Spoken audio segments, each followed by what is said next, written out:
So this is a very different type of content for our channel. I'll be doing an install of this on my computer. If you want to only see that, I will have timestamps down in the video specifically for that. I'm sure there's plenty of other videos out there, but if for some reason you chose this one, I will be doing that, and I'll also be showing my build and everything. So I'm going to be just kind of having fun with this. This is all unrehearsed. I'm going to be gutting my whole computer. This is a good opportunity because putting an AIO in like this is going to do a lot. If any of you have updated a CPU cooler in a computer, that will cause a lot of changes in your computer basically. So obviously I got to take off my CPU cooler, which means I'm going to need to repaste this one on there. And there's some other things that this will allow me to do now in the future. I have a 180-degree adapter that I got it. Didn't realize I couldn't use because I have a Noctua D15, which makes it impossible, and I'll show you my computer in a second. So anyway, here's my build. Here I can reduce the ISO a bit because of all the RGB. I do have all Fractal fans. I got two 180 mils in the front, three 140s in the bottom, and a 140 in the back. As you can see, I have the Noctua D15 sitting right there in the middle, that big block above my graphics card. That will be replaced with the AIO, and the AIO will be going in place of the 180 mils in the front, which kind of sucks. I really liked my 180 mils as they pulled in a ton of air, but unfortunately, being the Fractal Torrent, I don't have any spaces on the top for a rad for any fans at all. Like the power supply is up above this bit right here, so there is literally nowhere to put a rad and fans in the top. And here I can show you why I couldn't use my cable mod 180-degree adapter. As you can see, the D15's fin stack impedes where that would have been. So it was literally impossible for me to be able to get that adapter in there. But now with my AIO, where this big block won't exist, I should very easily be able to use that 180, and this huge mess of cables going up there will just be directly over the graphics card, straight out the back, probably in that grommet back there, maybe where my USB cables are. I'm not really sure. I'll have to figure that out as I go. A fun thing that you probably noticed, yeah, I am going for a whiteout build, and the Kraken over here is indeed a white AIO, so that's going to be quite exciting. I think it's going to look pretty nice. So it looks like what we have here is an RGB and fan controller. It has a SATA power connection there. It says USB. It must require USB power, or maybe that's how it interfaces data. Pretty small, actually. When I was helping Tyler build his computer, he has the Corsair set up, and he has the Commander Pro, and that thing is huge. Some NZXT fans, 4-pin PWM, and that's... Yep, I don't recognize that RGB. That requires the bus that it comes with. Okay, so this is another SATA power connection. Interesting. I wonder, this might connect... Oh, I do see that there's a connection there. I bet you this is power for the actual AIO, and then the splitter might be... Oh, this is probably because, yeah, it requires a USB. That looks like USB 2. So if your motherboard doesn't have enough connections, you could plug this in, and then you have a splitter. Luckily, my motherboard actually has two. AMD bracket. This looks like Intel. My computer is Intel. I don't know if I mentioned that. I'm LGA 1700. I had a 12900K and then I upgraded to 13700 when that came out. So yeah, this is definitely an Intel bracket. And then we have the actual AIO, I guess. Got the rad. First time ever having anything with a rad. I never really thought I would go liquid anything. Pre-applied thermal paste, so I may not actually need to worry about that. I will definitely take a peek at the manual to make sure that I do that properly, of course. Connect SATA power before turning on the PC, obviously. I'll have to take a look at the manual. Again, none of this is rehearsed. I'm kind of just going as I go. Let's pop this off first. This is where the radiator is going to go. Here's the tool set I'll be using. I'm obviously not endorsing any of this stuff. I'm just showing you what I use because it's fun and it works. I've used this with everything I've done. I've got my manual. I've got some extra thermal paste here. I don't know if I'm going to need it. I didn't actually read the AIO's manual yet. Let's take off my connector. Yeah, it'll be nice. I do have a cable mod replacement for that. I would like to use this. The problem I had, though, is that this terminates the 4, and I only have 3 open. Well, this is terminating the 2. I only have 1 spare. I would need 2 spare for this. So part of my goal with this replacement of the CPU cooler is to hopefully see if I can figure out a way without losing anything to be able to use that cable, because, I mean, it obviously fits the white theme. I don't have this guy in here, and it's also just 1 cable going out, which would be very nice. very obviously in the way. So this will be very nice to be able to use if I can use it. This actually is a version 1 cable mod 180-degree adapter. Whoa, that looks a little... Oh, wow, look at that. Maybe I shouldn't use this. Okay, this actually is not super great. I don't want it to fall because I don't want it to fall down here. That gets annoying. Dang it, I have a metallic bowl that I forgot to grab. Oh, well. This guy's off. Just got to hit this button. That releases it from the motherboard. And now it should just slide right on out. So, yes. Goes without saying, this is the 4090 Strix White Edition. This is an Elgato 4K capture card, so that's how I've been doing like Tears of the Kingdom, and that's how I'll do any Switch games I do. So you could, oh, this is dusty, I need to get my blower fan. So I do have 2 USB headers right here, one here and one here. So this is why I may not need that splitter. Let's take off these little Chromax things. These were just little fun additions. Oh, this has a clamp. It's been a while since I've done this. So now this just plastic, it just sits on there. Pull that off, and then these just pop on and off. There's so much dust. Yikes. Let's see. Oh, yeah, probably should unplug them first, shouldn't I? Sorry, I'm trying to keep myself out of the shot because you guys don't need to see that. Not too bad. I mean, these are really good fans. I did notice that they did make some sound. I'm always wearing headphones, so it wasn't a huge deal, but it is noticeable. Looks like I can do it.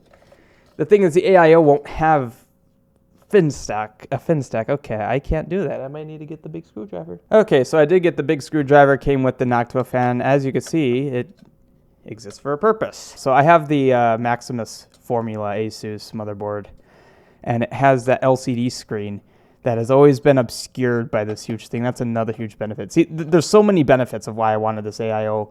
Honestly, cooling isn't even the biggest reason. I mean, obviously, I'm going to have much better cooling, and I'm excited for that. But there's so many other benefits. My computer in general is going to look nicer. So this isn't... I did start this build with a 12900K, and I upgraded to a 13700K. So I've repasted this at least... I've pasted it at least twice. I've done 4 total pastings on CPUs. I've done my dad's computer. I've done this twice, and then I did Tyler's computer when we built his. I was the one that did the CPU pasting. And this will be my 5th. So let's see. Oh my god, that looks horrible on the CPU. I mean, you could definitely see I got coverage. Like, it's squirting out the sides. Yeah, I mean, I definitely got full coverage. But it looks like it squeezed out a little much there. Yeah, you can actually see the print on there, which I don't think is good. I'm pretty sure that meant that I just didn't put enough on. It was a little bit too light. So I'll definitely have to try to do a bit better with the AIO, assuming I even need to apply any CPU paste. The, it's going to fall in the back. I think it's called the retention bracket's going to fall in the back. Okay, I need to get my bowl. My magnetic bowl makes it impossible to lose screws. Actually, this other screwdriver I have is magnetic. Okay. So I won't need any of this because the AIO came with everything it needs.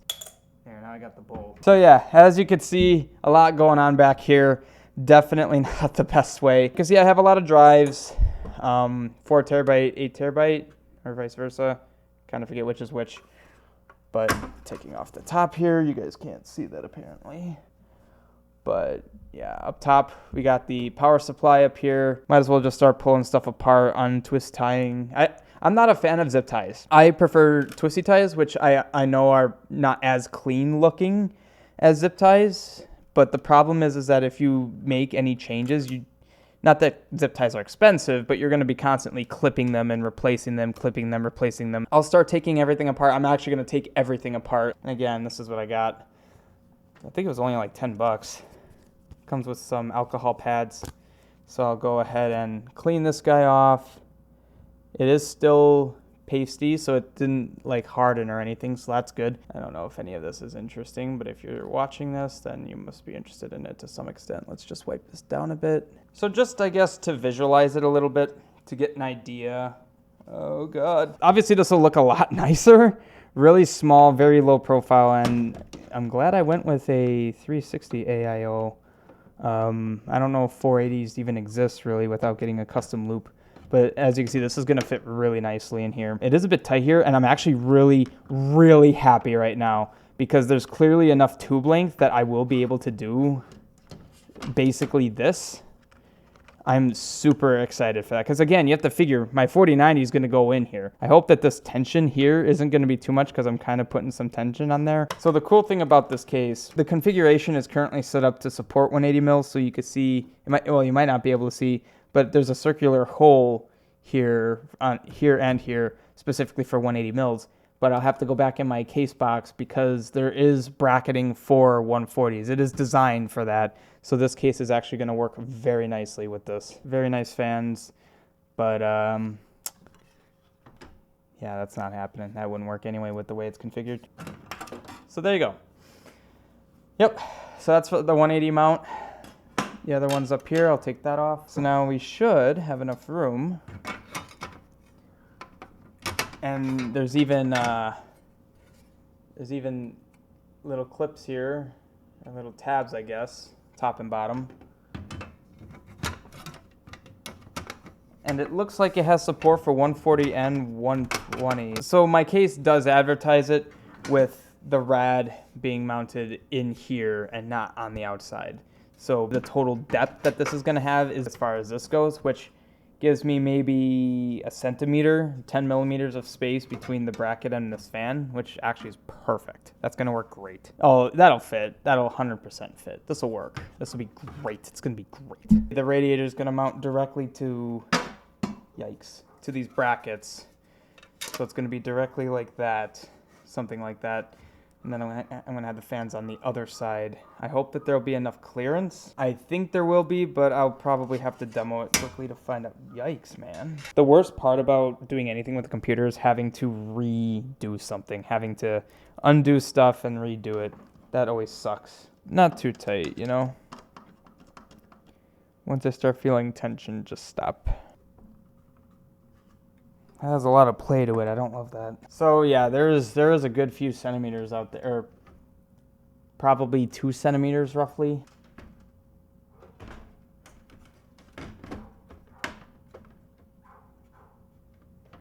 Not even close. Yeah, I can't even get my front nearly on. So the question is what do I do now? I'm gonna have to basically sandwich the bracket. I can have the fans on the outside and then have the radiator mounted on the inside. The only thing that would change with that, the bracket would be in between here. Hi, that was a fun sound. So I think that's what I'm gonna have to do. I'm gonna have to take the fans off. I'm gonna have to mount the fans directly to the bracket on this side and then have the radiator on this side. Yeah, about...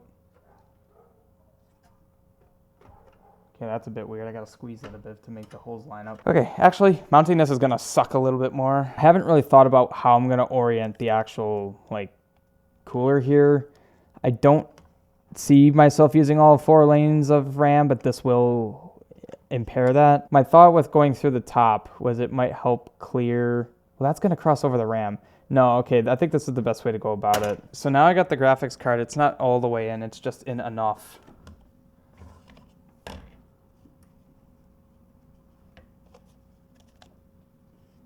So the question of, does this work, is a resounding yes. Nope, that won't work. Okay, so it either needs to go directly against the graphics card, or basically the tubes need to go up top. I'm kind of leaning on just having the tubes go up top because whatever issues may arise from that might be a lot less than having these tubes have such an extreme bend. Just got all the screws in.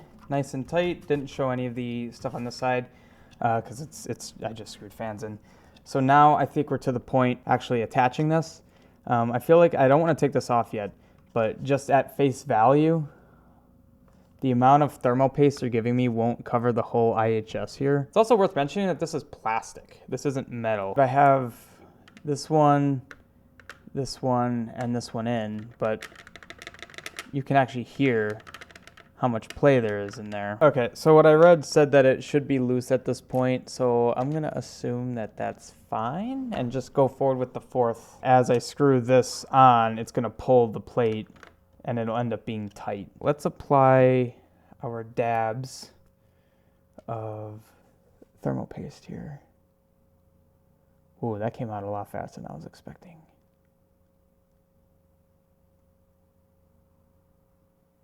Just a couple of dabs.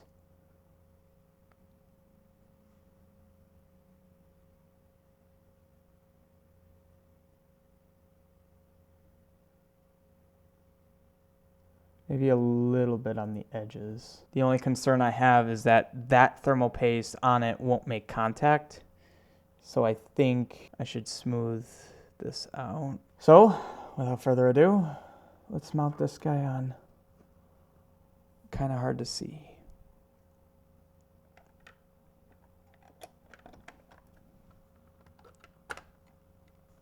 Okay. So let's just start it off with each corner. I wonder if I made contact even. Yeah, I made contact, all right. Yeah, definitely. Turn this. I need to turn the plate. Let's get the hard one out of the way a bit sooner. Okay. Then here's number 3. So I sort of half tightened them up front. And now this is the full tightening. That's the help. I aim to try to keep the spread of the squishing a bit even. In retrospect, I probably could have turned it another 45 degrees that way so that the tubes were here. Well, actually no, that would have covered up my RAM slot. That would have meant that the cable here would have been able to go out this way instead of straight down. I think that's going to be a bit rough of a thing to deal with, but I think we're good. Now looking at the cables that came with it. So again, it comes with a USB 2, I believe, socket, so that could go in either here or here. So let's see what we have here. Looks like we have that's a fan header. That's an RGB header. Well, it also has this 3-pin, so it goes in that way.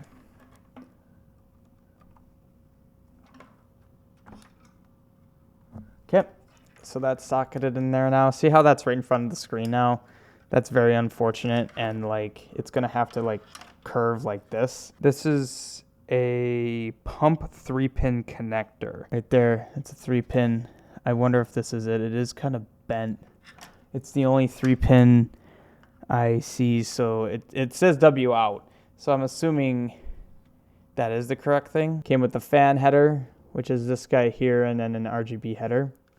That is apparent because we got RGB1, RGB2, RGB3, and then this connects right into here. It's not fun to disconnect, so I'm not going to do that right now. And then on the hub here, we have, I believe, just SATA and a fan connection, or a USB connection? Yeah, USB connection. Okay. And luckily it's not super long of a cable, so this will connect into this other USB 2 connection down there. Make sure that's socketed too. Okay, so there's the USB.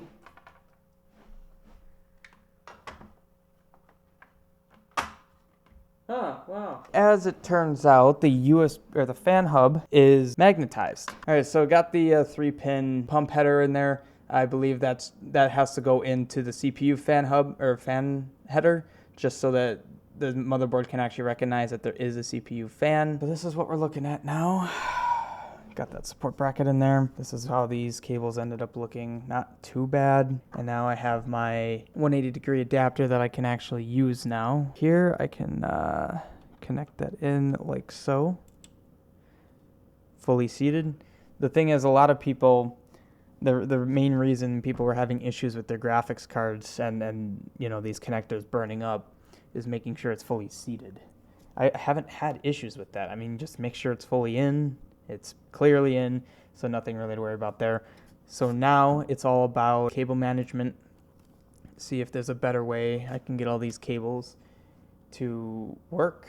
So obviously a lot of cables to work through, but we're going to go systematically. The nice thing about my case is where this is, that's how much space I have. So like this is sticking up, but this can literally just rest here and you wouldn't be the wiser. So I can just, I don't know why I didn't think of this sooner. Just bring this comb up. I could deal with that later, but at least where it matters down here, that's super clean. And I don't know why I didn't think to do that with these guys as well. And then this is from the actual pump. 3 fan connectors. 3 fan connectors. best way to route. The other nice thing about twisty ties is that I can just kind of temporarily bind things. So like I think I want that like that, but if I need to change it, I can pretty easily. I want to make sure none of these cables are intertwined because the focus that I have is making sure if I needed to remove one thing, I can. So now, got all fan headers together. This one routing up, passing the grommet, so it's not in front of anything. I bound the RGB and the fan headers all together here. RGBs are already going into their hub. And then I just have this guy here. Let's handle the fan headers now. Fan header 1, fan header 2, and fan header 3. So those all can just sit like that, just like that. Okay. A smaller twisty tie would have worked just fine, it would seem. So now I've got all three of these SATA powers together. So when I run that SATA cable from the power supply here, it can just go down this way. I can use this and keep it completely separate. And then the 4 drives will have their own SATA connection. So that's going to be nice and concisely gripped. So now those 3 are in there, bound up right there. This is going to connect into the motherboard about like that. So if they all came here, that would have worked. And then again, graphics card cables, since they'll have direct, in fact, even this one, yeah, that works. It's unfortunate I need to do it that way. Because, yeah, this one will actually need to go in here. It may look messy, because it is, but at least separation of concerns exists. So we have this SATA power cable coming through now. There's 1, there's 2, number 3, number 4. There we go. Okay, so quite a hassle, but I did get those connected to the GPU. That sucked. That sucked. I had to do it basically with the old way I did it. I tried it with this, but there's just, like, look at how much play there is in this. I did not feel confident in that, even though it looked nicer. So that it's not back here. Like, I'm basically going to try to route these straight up. So I guess here we are. This is the final form of it, I believe. I can see myself screwing around with this later on, but this is the cable management I'm sticking with, for now at least. It can always be more improved. Got some loose cables just kind of sitting here, but at least all the RGB is a lot cleaner. So there we go. Took the screen off of the display. Everything's hooked up. Like I said, I did have to put this back on. I actually had to take the graphics card off again because this cable, which now has a bit of a mark, and you can see it's a bit flattened. You might not be able to see it's flattened there. Was caught in between this and the graphics card, so that was a fun joy to have to take off again. I had to put my Elgato capture card back in at the bottom, and now I have a monitor over here, so we're about to do first boot. I have not booted this up. I can't tell if, I think it, there we go. Okay, that's on, so let's do it. Screen turned on. See what we get. Well, I mean, we're obviously getting power. It's upside down. Yeah, TXZN, nice. Yeah, well, I mean, what is that, 21 degrees? Yeah, nice. So we got an RGB. Yeah, some of these fans aren't turning on RGB-wise. I may have jostled one of the connections or so. So yeah, you can see that screen down here is actually giving some data. So that's kind of nice. The LCD is upside down, which makes sense because the tubes are upside down, or it's reversed. But in the CAM software with NZXT, I can rotate that, so that's not a problem at all. The fans are indeed spinning, and the lights are on with them. Yeah, I mean, it's fully installed. I would say it is functioning. Well, actually, I can see CPU temp is sitting at 28 degrees. Yeah, that's basically all I've got then. If anyone wants to see some of the CAM software stuff, let me know. Hopefully by then I will have actually gone through it and worked it out. Let me know. See you guys later, I guess.